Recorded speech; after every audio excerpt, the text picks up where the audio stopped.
Morning student. आज हम BEd second year में सब्जेक्ट है हमारा पेडागोजी ऑफ ज्योग्राफी के अंतर्गत आज हम अध्ययन करेंगे भूगोल प्रयोगशाला की बनावट। पूर्व की कक्षा में हमने देखा था कि भूगोल की जो प्रयोगशाला की योजना के अंतर्गत हमने उसकी स्थिति का वर्णन किया था कि जो भूगोल की प्रयोगशाला है वह कैसे, उसकी स्थिति किस प्रकार होनी चाहिए।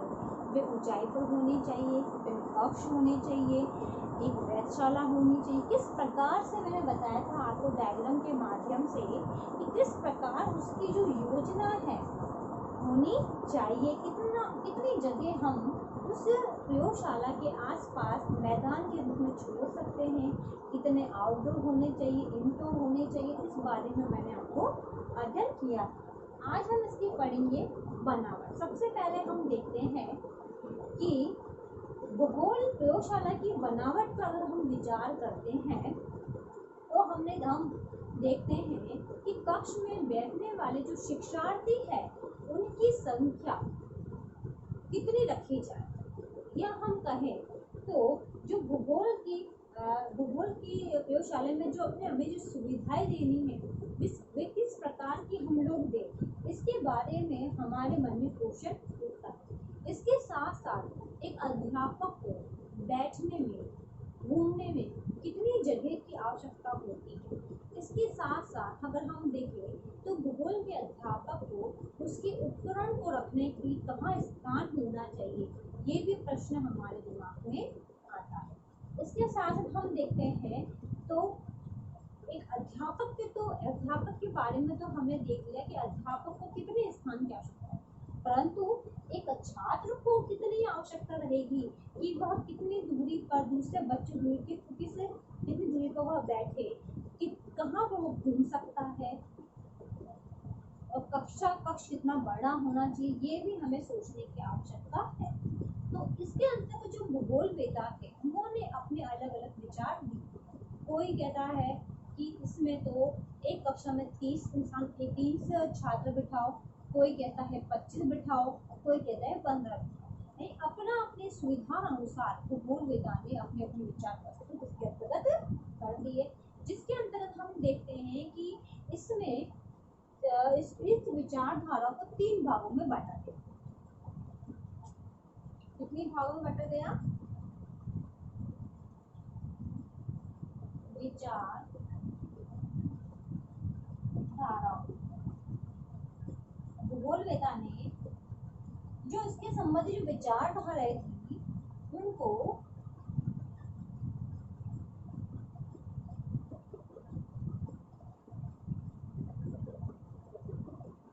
तीन भागों में बांटा गया, जिसके अंतर्गत अगर हम देखें तो पहली थी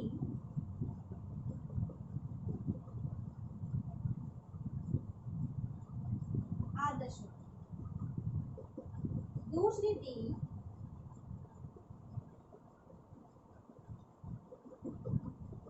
व्यवहारवाद, और तीसरी थी भारतीय विचारधारा।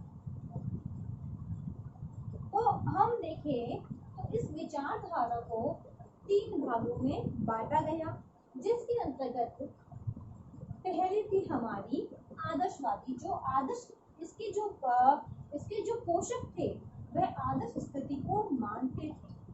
फिर थी व्यवहारवादी, फिर थी भारतीय विचार। इन तीनों ने अपने अपने विचार भूगोल प्रयोगशाला की योजना के अंतर्गत, या हम कहें बनावट के अंतर्गत दिए हैं, जिसके अंतर्गत हम आज आदर्शवादी के बारे में पढ़ेंगे कि आदर्शवाद ने भूगोल की प्रयोगशाला योजना के बारे में क्या क्या, बनावट के बारे में क्या क्या कहा।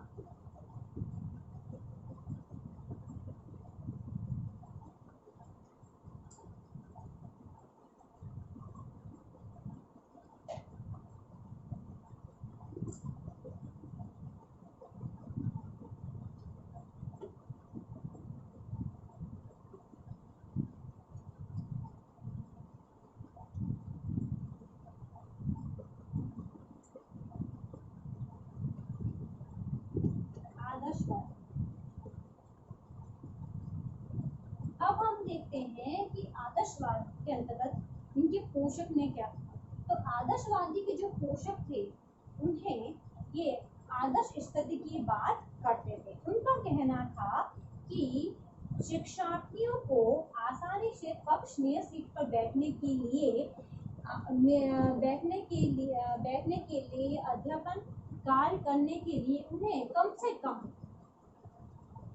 कितने क्षेत्र की आवश्यकता है? 6 इंटू क्षेत्र की आवश्यकता। तो उन्होंने कहा कि मान लीजिए अगर एक कक्षा में हम कितने बच्चों को बिठाते हैं? 30 छात्र। उन्होंने कहा कि एक कक्षा में हम 30 छात्रों को बिठाते हैं, जिसके अंतर्गत हम देखते हैं तो 36 इंटू 30 होता है 1080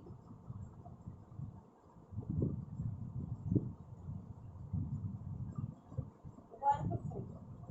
अब हम देखें तो 30 छात्र के लिए 1080 फुट की क्षेत्र की हमें आवश्यकता होगी। इसके अंतर्गत वे प्रयोगशाला को आदर्श मानते थे।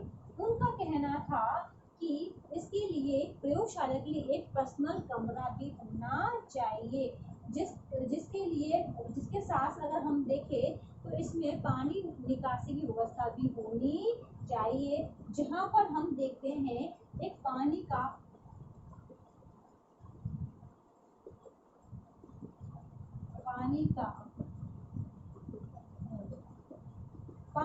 हौज भी होना चाहिए, ताकि जब बच्चे को पानी की आवश्यकता पड़े, जब वो मॉडल बनाता है कि कोई सामग्री बनाता है, मिट्टी से कुछ मॉडल बनाने का प्रयास करता है, तो हमें वहाँ पानी का हौज भी होना चाहिए, जिससे जो छात्र है आवश्यकता पड़ने पर पानी को निकास दे।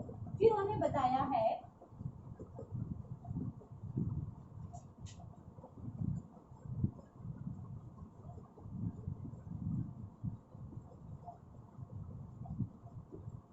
चिकनी मिट्टी रखने का संबंध। इसके साथ साथ जो इस मॉडल में बनाने के लिए चिकनी मिट्टी जो यूज में आती है वह भी एक संदूक में होनी चाहिए। जब भी आवश्यकता अगर हमें इसकी पड़ती है तो छात्र तुरंत उसको निकाल कर काम में ले सके। फिर है मॉडल बनाने का स्थान। इसके साथ साथ एक खुला मैदान होना चाहिए जहां पर बच्चे उस मॉडल को बना सके। इसके साथ साथ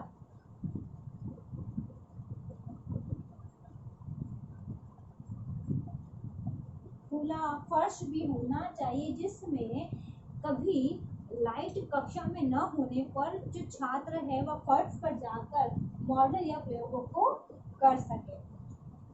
इसके साथ उन्होंने बताया कि एक कक्ष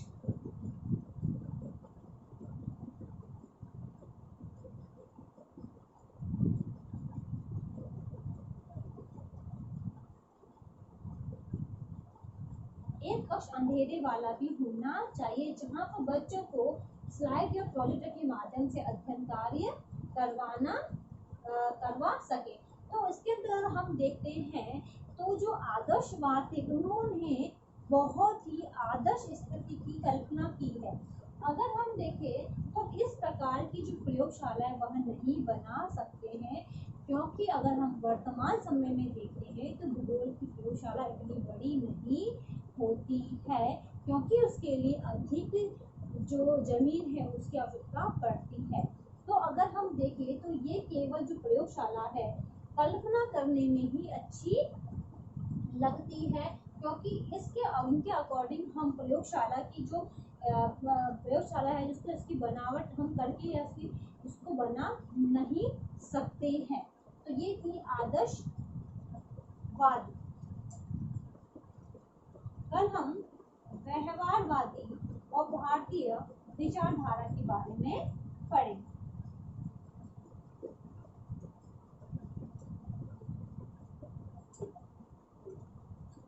अब इससे संबंधित आज का आपका होमवर्क है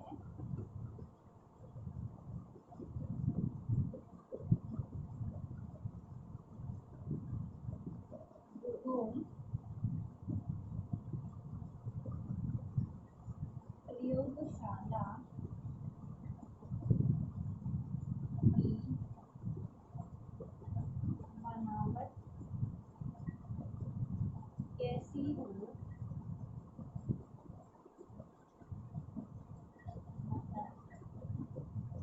भूगोल प्रयोगशाला की बनावट कैसी हो बताइए। ये क्वेश्चन आपको आपकी नोटबुक में उतारना है। अंत में एक विशेष बात, जैसा कि आप सभी को पता है कि देश में कोरोना जैसी महामारी बहुत फैल रही है। सुरक्षित रहने के लिए आप लोग मास्क लगाइए, हाथों को सैनिटाइजर करिए। यदि आप बाहर जाते हैं किसी व्यक्ति